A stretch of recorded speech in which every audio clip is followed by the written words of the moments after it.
So I started a new project and I wanted to build a background cloth for me to embroider on. Some of you might have seen some of this. I was working on this in a live stream recently. And I just grabbed a bunch of scraps in browns, a few neutrals, but mostly they were browns, rusts, golds. So they were dark colors. And I knew I was going to have to paint the fabric in order to unify it before I embroidered on it. So it's just kind of patchwork. There's no rhyme or reason. I'm using just a little dab from my glue stick to hold everything down. And that's kind of what I did in the live stream. And then off camera after the live stream, I made sure things were kind of stitched down. And then I added some scraps of lace because the whole idea on this is just to get some texture happening. So see, I just added some lace. And then it was time to paint, and really it's not that big a deal. I used some textile paints from Jacquard, and I did water them down a little bit, not themselves, but what I did is I sprayed the cloth that I had stitched together. I sprayed that down with water, and then every once in a while as I was dabbing the paint on, I would just spray some more water. And really this was just kind of random. I just had I was using the Earth Tones color. I'll put the link down in the description box to those paint colors. And I am not a painter by nature, and I am not really good at my color wheel and all that stuff. All I knew is, if I ended up with one giant piece of brown mud, I was going to be okay with it. I wanted some of the color to shine through.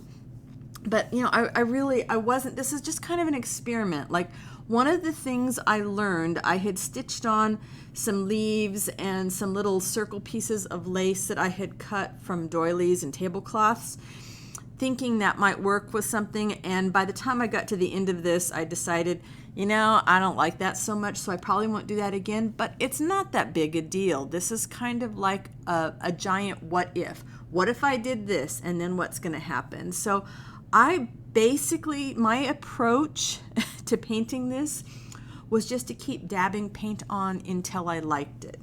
Now, one of the questions I get asked a lot when I paint fabric is, but can you stitch through it? Because you know me, or if you know me, I'm going to do a lot of embroidery on this. I'm going to do a lot of other things to this also. It does have a name now. It is now called A Walk in the Forest. But it doesn't have to be stiff. Number one, textile paint is designed to make the fabric stay a little bit softer. So that's one thing you can do. But if you don't have textile paint, you can use acrylic paint, you can use acrylic ink, you could even use watercolor. Add some fabric medium to it. And if you add the fabric medium to it, it's going to help the fabric stay a little soft. And of course, you could watercolor on neutral fabric just fine, and just keep in mind that you wouldn't be able to wash it afterwards if you were doing it on clothing, and you might not have as much color fastness with it. But you can use anything to paint fabric. Don't get hung up on the fact that, oh, all I have are my 99-cent, apple barrel paints. That's fine. Dilute them with water, dilute them with fabric medium. I've painted a lot of fabric with acrylic paint that I've diluted with water, and I can stitch through it just fine afterwards. So you can see how this is unifying things.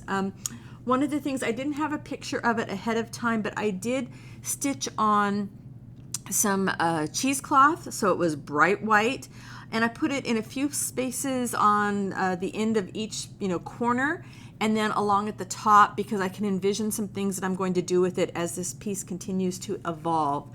The other thing I did that I recommend doing is I had a big piece of cheesecloth, and now I wished I had done more, that I used as my mop-up cloth. So like there you go. See, I just kind of would use it to kind of dab the paint off. And what that meant was when I got to the end of this and that cheesecloth had sopped up all the extra paint, that means I've got some little pieces of cheesecloth that I can cut off of there and stitch onto this, and I'm going to get, something that's in the same color family. And that's all there is to it, really. When you see the final picture, you're going to see it after I've started to do some feather stitching on it. I wasn't good at keeping up with all the pictures. But I will do some more on fabric painting if there's some interest in that. It's just a whole lot of fun. Now this looks like, forest floor, the leaves, the things that you might see when you're taking a walk in the forest. So let me know. Are you going to paint some fabric now? Go have some fun with it and let me know how it turned out.